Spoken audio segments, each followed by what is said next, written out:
आज दिनांक 15 सितंबर 2024 छात्रावास अधीक्षक परीक्षा सेट ए का प्रश्न पत्र अपने पास उपलब्ध है। इसमें हम लोग कंप्यूटर संबंधी सामान्य ज्ञान के प्रश्न देखेंगे। तो चलिए वीडियो में आगे बढ़ते हैं। प्रश्न क्रमांक 1 है स्टैटिक रैम और डायनामिक रैम के संबंध में निम्नलिखित कथनों पर विचार करें। इसका राइट आंसर है सी, केवल दूसरा और चौथा सही है। चलिए अगला प्रश्न देखते हैं। प्रश्न क्रमांक 2 है, निम्न में से कौन सा वाक्य सही है? इसका राइट आंसर है सी, ऑपरेटिंग सिस्टम वह प्रोग्राम है जो कंप्यूटर उपयोगकर्ता और कंप्यूटर के हार्डवेयर के बीच मध्यस्थ के रूप में कार्य करता है। चलिए अगला प्रश्न देखते हैं।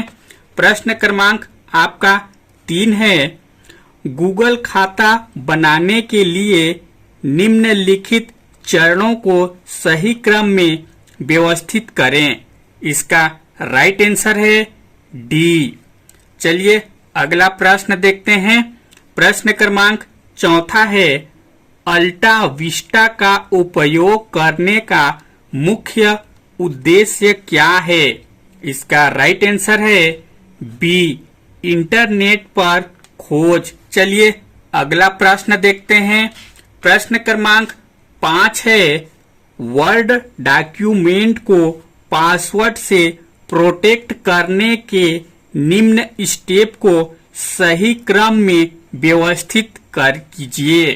इसका राइट आंसर है बी। चलिए अगला प्रश्न देखते हैं। प्रश्न क्रमांक 6 है, वर्ड प्रोसेसर में मेल मर्ज ऑपरेशन परफॉर्म करने का सही क्रम क्या है? इसका राइट आंसर है बी। चलिए अगला प्रश्न देखते हैं। प्रश्न क्रमांक 7 है, निम्न में से कौन सा एंटीवायरस सॉफ्टवेयर नहीं है? इसका राइट आंसर है सी, सोलारिस। चलिए अगला प्रश्न देखते हैं। प्रश्न क्रमांक 8 है, निम्न में से कौन सा फंक्शन एमएस एक्सेल में खाली सेल्स को काउंट करने के लिए उपयोग होता है? इसका राइट आंसर है सी, काउंट ब्लैंक। चलिए अगला प्रश्न देखते हैं। प्रश्न क्रमांक आपका 9 है, निम्नलिखित में से कौन सी मेमोरी यूनिट स्टोरेज आकार में सबसे छोटी है? इसका राइट आंसर है बी, कैश मेमोरी। चलिए अगला प्रश्न देखते हैं। प्रश्न क्रमांक 10 है, सर्च इंजन गूगल का मालिक कौन सी कंपनी है? इसका राइट आंसर है डी, अल्फाबेट इंक। चलिए अगला प्रश्न देखते हैं। प्रश्न क्रमांक आपका 11 है, निम्नलिखित कथनों पर विचार करें और नीचे दिए गए विकल्पों में से सही उत्तर चुनें। इसका राइट आंसर है डी। चलिए अगला प्रश्न देखते हैं। प्रश्न क्रमांक 12 है, निम्नलिखित में से YouTube के सही उपयोग कौन कौन से हैं? इसका राइट आंसर है सी। चलिए अगला प्रश्न देखते हैं। प्रश्न क्रमांक 13 है, इंकजेट प्रिंटर की मुद्रण गति को मापने के लिए निम्नलिखित में से किसका उपयोग किया जाता है? इसका राइट आंसर है डी, पेज प्रति मिनट। चलिए अगला प्रश्न देखते हैं। प्रश्न क्रमांक 14 है, मल्टीमीडिया का मुख्य उपयोग क्या है?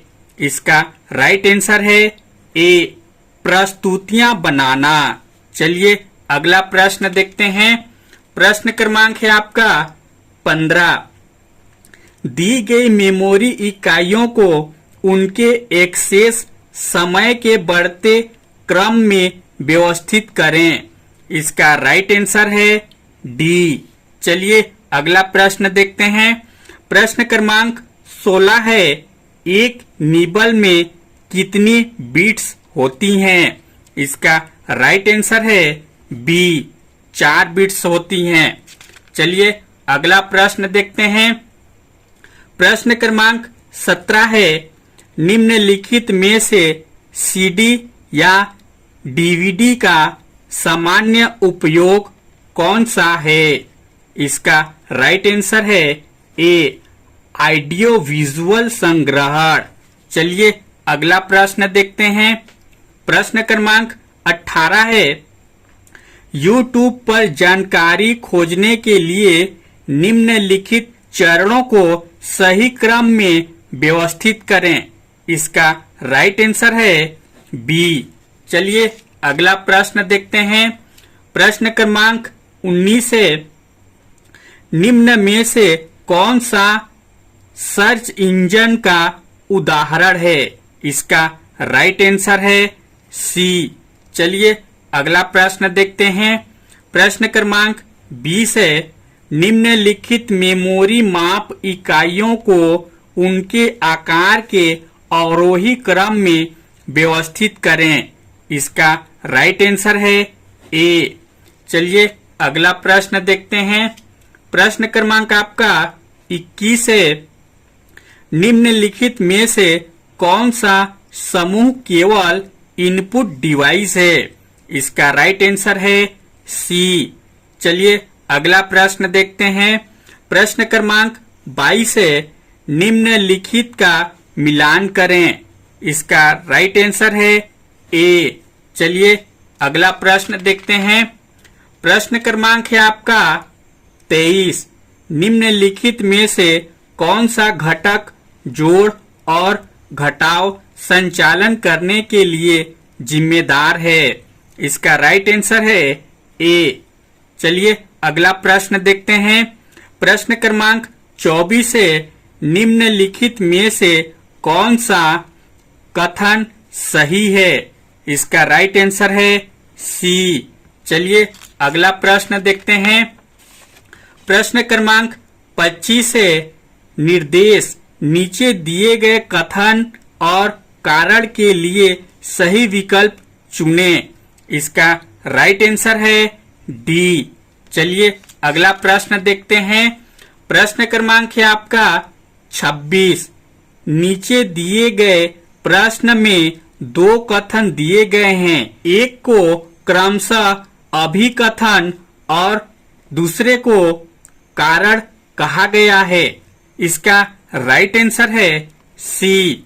चलिए अगला प्रश्न देखते हैं। प्रश्न क्रमांक 27 है, निम्नलिखित में से कौन से प्रारूप आमतौर पर सीडी और डीवीडी के लिए उपयोग किए जाते हैं? इसका राइट आंसर है डी। चलिए अगला प्रश्न देखते हैं। प्रश्न क्रमांक 28 है, सही जोड़ी बनाइए। इसका राइट आंसर है डी। चलिए अगला प्रश्न देखते हैं। प्रश्न क्रमांक 29 है, निम्न में गवर्नमेंट पोर्टल व उनके उद्देश्यों का मिलान कीजिए। इसका राइट आंसर है ए। चलिए अगला प्रश्न देखते हैं। प्रश्न क्रमांक 30 है, ऐसा प्रोग्राम जो एक कार्य करता हुआ प्रतीत होता है लेकिन दूसरा कार्य छिपा लेता है, क्या कहलाता है? इसका राइट आंसर है बी, ट्रोजन। दोस्तों आपको हमारे ये छात्रावास अधीक्षक का कंप्यूटर वाला चैप्टर का क्वेश्चन कैसा लगा, लाइक कमेंट करके जरूर बताइएगा। और छात्रावास अधीक्षक के और भी चैप्टरों का वीडियो देखना चाहते हैं तो हमारे चैनल को भी सब्सक्राइब कर लीजिएगा। Thank you.